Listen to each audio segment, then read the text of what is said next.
14 दिन। सिर्फ 14 दिन में पाकिस्तान 2 टुकड़ों में बाँट दिया गया। दिसंबर 1971 में इंडिया ने पाकिस्तान को एक ऐसी हार दी जिसका ज़ख्म आज तक उनके दिमाग में ज़िंदा है। बांग्लादेश बना और ढाका के अंदर 90,000 पाकिस्तानी सोल्जर ने सरेंडर किया। वर्ल्ड वॉर 2 के बाद ये दुनिया का सबसे बड़ा मिलिट्री सरेंडर है। ये सिर्फ एक डिफीट नहीं थी, ये एक बेइज्जती थी, ग्लोबल बेइज्जती।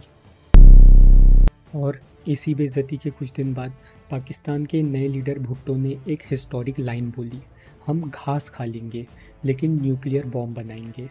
उस वक्त तक पाकिस्तान की 3 बार लड़ाई हो चुकी थी इंडिया से, 1947, 1965 और 1971, और तीनों बार हार। भुट्टो समझ चुका था कन्वेंशनल वॉर से पाकिस्तान कभी जीत नहीं सकता। तो सॉल्यूशन क्या था? Nuclear weapon, atomic bomb. लेकिन अब दिक्कत ये थी, ना रिएक्टर था, ना एनरिच यूरेनियम, ना डिज़ाइन था, ना टेक्नोलॉजी। सब कुछ ज़ीरो से बनाना था। और यहीं से शुरू होता है एक secret operation, operation atom. Operation atom 3 steps में किया गया। स्टेप 1, भुट्टो ने वियना में काम कर रहे एक पाकिस्तानी साइंटिस्ट मुनीर अहमद खान को बुलाया। उसे बनाया गया एटॉमिक इंजीनियरिंग कमीशन का चीफ। स्टेप 2, चाइना से हेल्प। रिपोर्ट्स कहते हैं भुट्टो ने चाइना से सीक्रेट हेल्प ली थी। याद रखो, चाइना ऑलरेडी 1964 में अपने बॉम्ब टेस्ट कर चुका था। स्टेप 3, इस मुद्दे को इस्लाम से कनेक्ट करना। भुट्टो ने इसको सिर्फ पाकिस्तान का मुद्दा नहीं, पूरी मुस्लिम कम्युनिटी का मुद्दा बना लिया था। उसने कहा, अगर क्रिश्चियंस के पास एटॉमिक बॉम्ब्स हैं, हिंदू के पास भी हैं, तो मुस्लिम के पास क्यों नहीं है? डिक्लासिफिकेशन डॉक्यूमेंट्स कहती हैं भुट्टो का ऑब्सेशन पुराना था।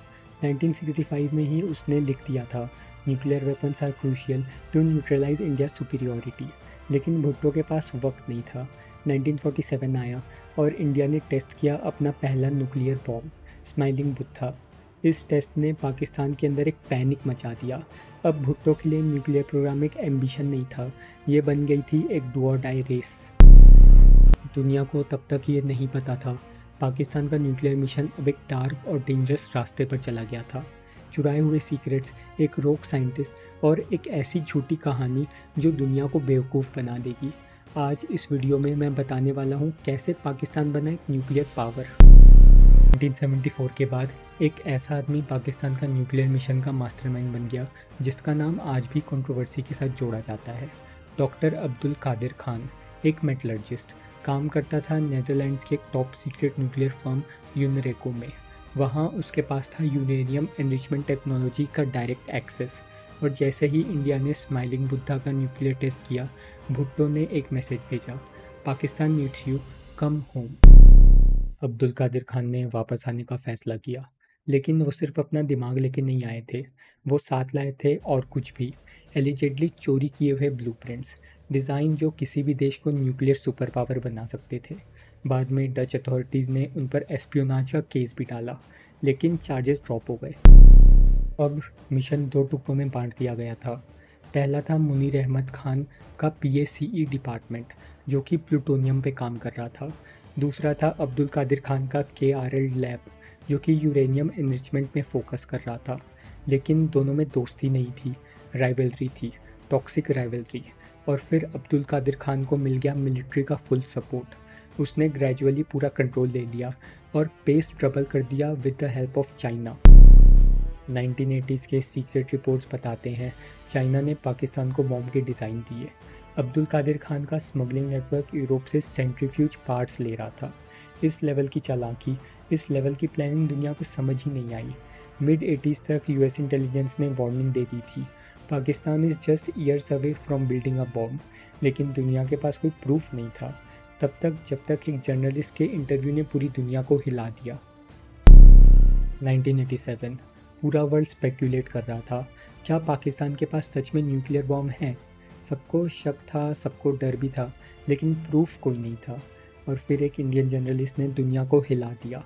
कुलदीप नायर, एक वेटरन रिपोर्टर, बस दोस्ती में इस्लामाबाद गए थे, अपने फ्रेंड की वेडिंग में इनवाइट मिला था, लेकिन उस वेडिंग के पीछे था एक हिडन मिलिट्री एजेंडा।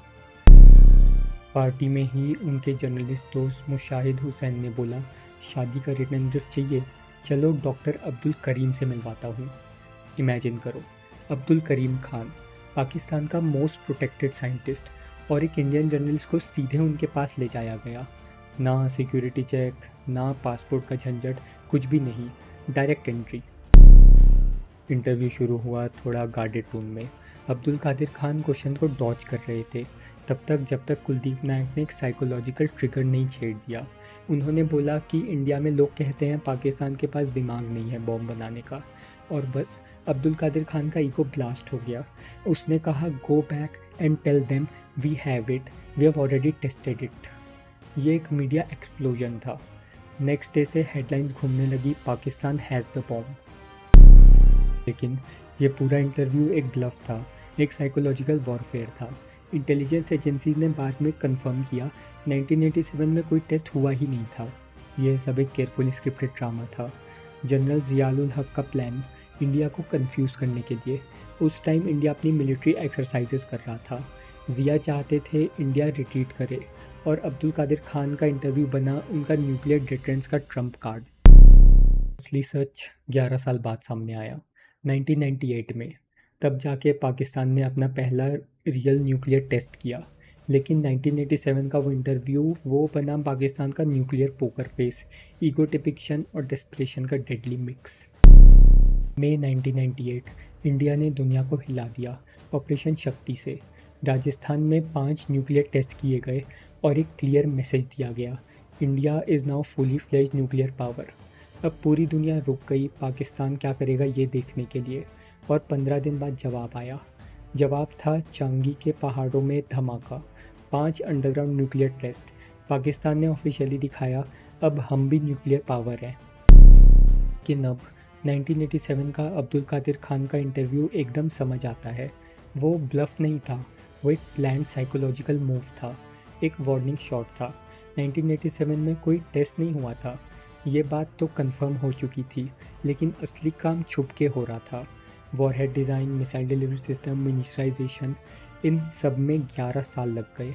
और जब 1998 आया, पाकिस्तान रेडी था। लेकिन कहानी यहीं ख़त्म नहीं होती। 1988 के बाद कुछ शॉकिंग रेलिवेशन सामने आए। अब्दुल कादिर खान का नेटवर्क यूरोप से डिज़ाइन चुरा रहा था। चाइना ने मिसाइल टेक्नोलॉजीज़ और गाइडेंस सिस्टम प्रोवाइड किए, और सब कुछ हो रहा था दुनिया की नज़रों से छुपाकर। ये सब करके आज पाकिस्तान के पास 170 प्लस न्यूक्लियर वॉरहेड्स हैं। दुनिया अभी भी अनईजी है, क्योंकि सब कुछ बना है सीक्रेसी, स्मगलिंग और साइकोलॉजिकल वॉरफेयर पे। 1987 का वो एक झूठा क्लेम बन गया पाकिस्तान का न्यूक्लियर स्ट्रेटेजी का ब्लूप्रिंट। और आज भी रिपोर्ट्स आती हैं रेडिएशन लीक्स की, जैसे नूर खान एयरबेस से। सिक्योरिटी कंसर्न्स हैं, न्यूक्लियर कमांड क्लैरिटी का भी डाउट है। दुनिया अब भी पाकिस्तान के न्यूक्स को क्लोजली मॉनिटर करती है, क्योंकि जब टेक चुरा कर बॉम्ब बनाया जाए, ट्रस्ट का तो सवाल ही नहीं उठता। पाकिस्तान का न्यूक्लियर बॉम्ब बना डेस्परेशन से, डिसेप्शन से, और एक ऐसे गेम से जिसमें ब्लफ ही वेपन था। और आज उनके अराउंड है कुछ dangerous red flags, terrorism threats to nuclear sites, radiation leak reports, जैसे नूर खान एयरबेस। इंडिया के साथ टेंशन, हर बार बॉर्डर पे कुछ भी हो, न्यूक्लियर एस्केलेशंस का डर। जो करंट सिचुएशन चल रही है इंडिया और पाकिस्तान के बीच में, क्या उसकी वजह से पाकिस्तान के न्यूज़ गलत हाथों में जा सकते हैं? कमेंट्स करके बताओ तुम्हारा टेक क्या है। और अगर ऐसे ही इन्फॉर्मेटिव स्टोरीज़ चाहिए तो सब्सक्राइब करना मत भूलना। अगले वीडियो में मिलते हैं, बाय।